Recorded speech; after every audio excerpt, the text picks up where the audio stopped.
Hello and welcome to Raju Notes channel, your pit stop for weekly current affairs updates. The updates tailor-made for students taking all kinds of competitive exams like UPSC, civils, defense and placement interviews. Please subscribe to the channel and stay updated every Sunday.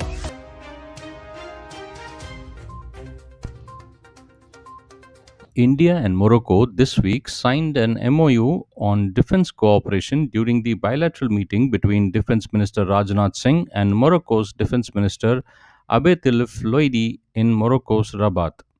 In a social media post, Mr. Singh said that both sides agreed on a comprehensive roadmap to boost collaboration in counter terrorism, maritime security, cyber defense, peacekeeping, military medicine, training, and industry partnership. Defense Minister Rajnath Singh was on a 2-day visit to Morocco.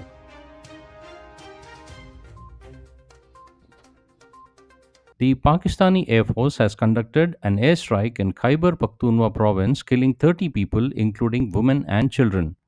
The airstrike was conducted around 2 a.m. when Pakistani fighter jets JF 17 dropped 8 LS 6 bombs on the Matre Dhara village located in Tirha Valley, causing a massacre. Disturbing pictures and videos of the incident site showed bodies, including children.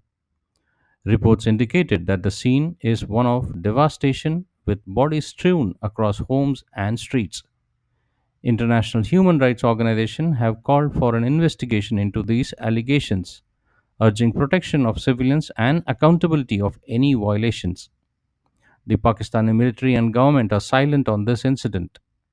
The official silence is, however, in consonance with Pakistan's armed forces' actions on its own citizens, as seen earlier in Khyber Pakhtunkhwa or in Balochistan.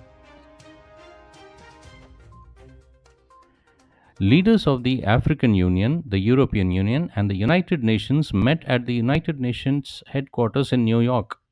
The three organizations reiterated support for multilateralism as the most effective way to address this week's challenges, condemned the rising number of instances of lack of respect for international law, international humanitarian law, and human rights law, and stressed the importance of adherence to the United Nations Charter. They discussed peace efforts in Africa, including imperative to end the war in Sudan, and also discussed measures to strengthen the fight against terrorist armed groups and to promote reconciliation and development in the Sahel. The three organizations affirmed their support to the United Nations roadmap to retrieve the political progress in Libya. The three organizations agreed to reconvene in 2026 on the margins of the next session of the United Nations General Assembly. British Prime Minister Keir Starmer announced that Britain has formally recognized the state of Palestine, affirming Britain's support for the right of the Palestinian people and two-state solution. He condemned in a video announcement that it is a man made humanitarian crisis in Gaza, adding that tens of thousands have been killed. Facing the deepening crisis in Gaza, the British government stressed that further actions is needed to resolve the conflict. Recognition is not enough on its own. We are also building consensus with leaders in the region and beyond around our framework for peace, a series of steps that can take us from the ceasefire to permanent end to the conflict, the British Foreign Minister had said in a statement. Afghan officials have sharply rejected the United States' threats to reclaim Bagram Air Base, emphasizing that any attempt to re establish a foreign military presence would be met with unyielding resistance. Mullah Tahmir Javed, the first deputy of the General Directorate of Intelligence, responded to calls of the United States to retake the strategic airfield by saying Afghan government would preserve the current system. Afghan Defense Minister Mohammad Yaqub Mujahid also said media if US doesn't want to leave and want more bases then they are ready to fight for another 20 years.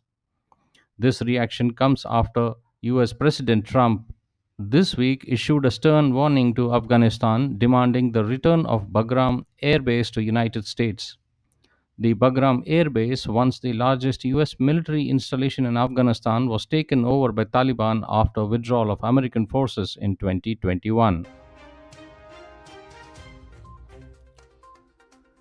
Russian President Vladimir Putin has announced his readiness to adhere to nuclear arms limit for one more year under last remaining nuclear pact with the United States that expires in February, and he urged Washington to follow suit.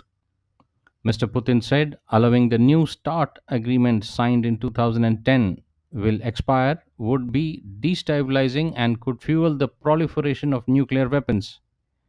He made this remark in televised speech from Kremlin. He said Russia is prepared to stick by the treaty's limits for one more year after it expires on February 5th, 2026.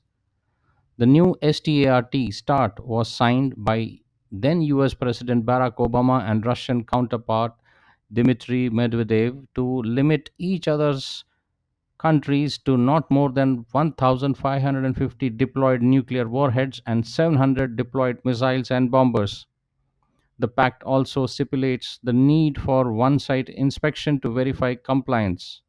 Although inspections were halted in 2020 because of COVID-19 pandemic and never resumed, the treaty was originally supposed to expire in 2021 but was extended for 5 more years.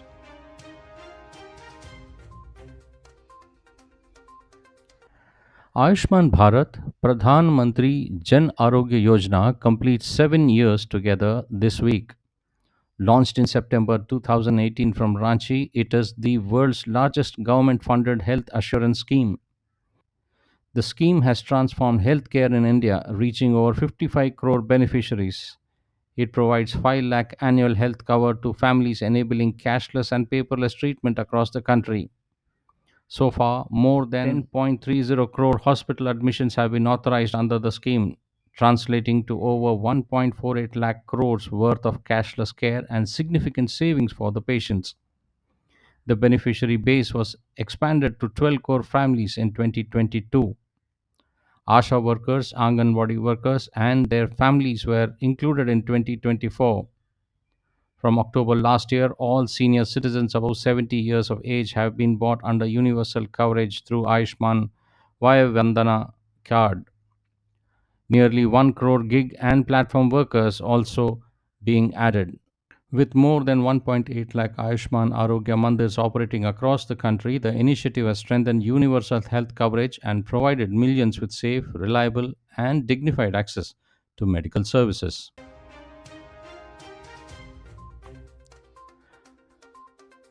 The Government of India has decided to provide 25 lakh additional LPG connections under Pradhan Mantri Ujjwala Yojana during the current financial year.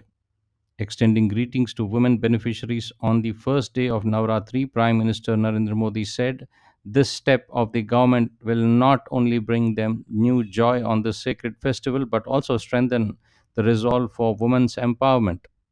Talking to media, Petroleum and Natural Gas Minister Hardeep Singh Puri informed that the government will spend more than 2,000 rupees on each connection of the 25 lakh new LPG connections. He said that with this expansion, the number of Ujjwala family members will rise to 10.58 crores. Mr. Puri said that Prime Minister Narendra Modi has ensured that clean cooking fuel would be easily available to all women.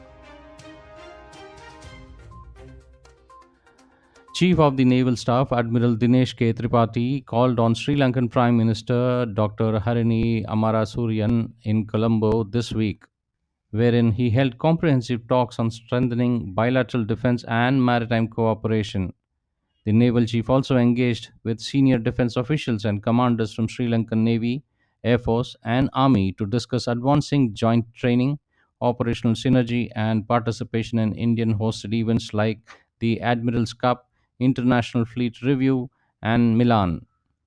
Admiral Tripathi is on a 4 day visit to Sri Lanka where he is scheduled to participate in Gale Dialogue this week. Earlier, at Colombo's National Defense College, the CNS highlighted India Sri Lanka deep historical and strategic partnership in the Indian Ocean region, emphasizing credible capability, deeper cooperation, and technological transformation. Noting previous successes in anti piracy and drug interdiction operations, he called for continued agility and collaboration between the two nations' armed forces.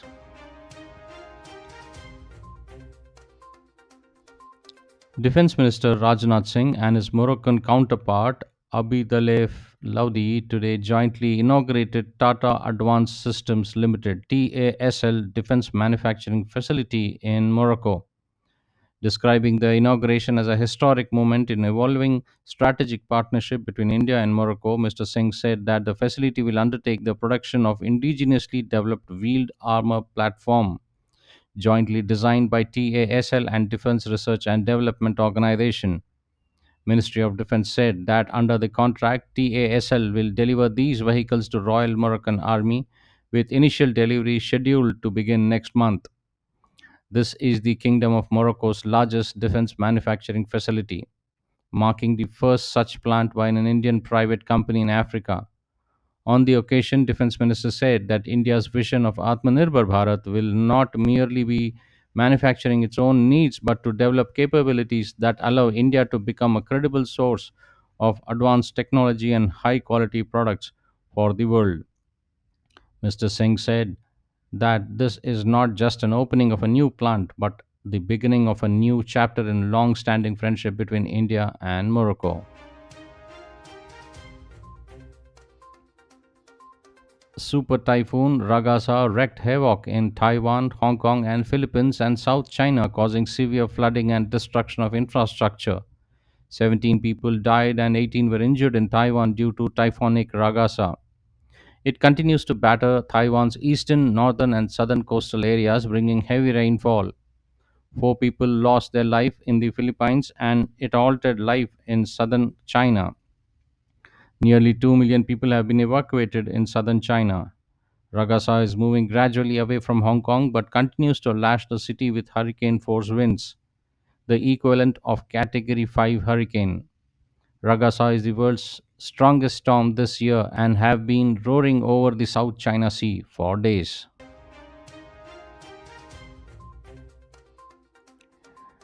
Union Cabinet, chaired by Prime Minister Narendra Modi, has approved the third phase of the centrally sponsored scheme to add 5,023 MBBS seats and 5,000 PG seats in existing government medical college and institutions for 15,034 crore rupees over the next 3 years. The initiative will significantly augment undergraduate medicine capacity, increase the availability of specialist doctors by creating additional postgraduate seats, and enable the introduction of a new specialties across government medical institutions. This will strengthen the overall ability of doctors in the country. The total financial implication of these two schemes are over 15,034 crore rupees for a period from 2025-26 to 2028-29. Out of 15,034 crore rupees, the center share is 10,303 crore rupees and the state share is 4,731 crore rupees. This measure will provide more opportunities to students to pursue medical education in India. It will enhance the quality of medical education and training to meet the global standards.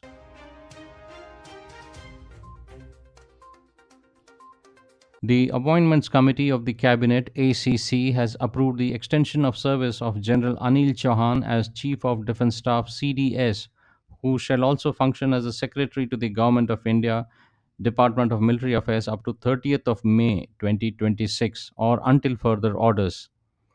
General Chauhan was appointed as CDS on 28th of September 2022. He has been awarded with Param Vishisht Seva Medal, Uttam Yuddha Seva Medal, Ati Vishisht Seva Medal, Sena Medal, and Vishisht Seva Medal for his exemplary services to the Indian Army.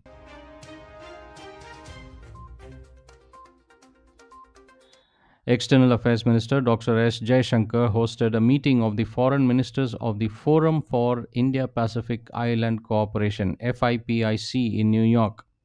The meeting took place on the sidelines of the 80th session of the United Nations General Assembly this week. In a social media post, Minister said that he is delighted to host the FIPIC Foreign Ministers meeting and glad to note that the 12-point action plan announced by Prime Minister Modi at the FIPIC 3 summit is progressing well. Dr. Jaishankar said that India and Pacific Island countries are developing partners. He added that their agenda is people centric and focused on health, technology, capacity building, and training. Prime Minister Narendra Modi launched Bihar's Mukhyamantri Mahila Rozgar Yojana this week via video conferencing. At the program, Prime Minister also directly transferred 10,000 rupees each into the bank account of 75 lakh women across Bihar. In a statement, the PMO said that this initiative by the Bihar government is aimed at making women Atmanirbhar and promoting the employment of women through self empowerment and livelihood opportunities. The scheme will be community driven and provide financial support and training to the beneficiary women by connecting them to the self help groups. The assistance will enable the beneficiaries to start employment or livelihood activities of their choice and foster economic independence and social empowerment. India has carried out the successful launch of the intermediate range Agni Prime missile from a rail based mobile launcher system. The next generation missile is designed to cover a range of up to 2,000 kilometers and is equipped with various advanced features. The first of its kind launch carried out from a specially designed rail based mobile launcher, which can move on rail network without any preconditions that allow the user to have cross country mobility and launch within a short range of time with reduced visibility. Defense Minister Rajnath Singh has congratulated Defense Research and Development Organization and the Strategic Force Command and the armed forces on the successful test of the intermediate range Agni Prime missile. This successful test flight has put India in the group of select nations having this capability that have developed canisterized launch systems from the mobile rail network. Well, that's all, friends, for this week's updates. See you soon next Sunday on the same channel. Till then, take care. Bye bye.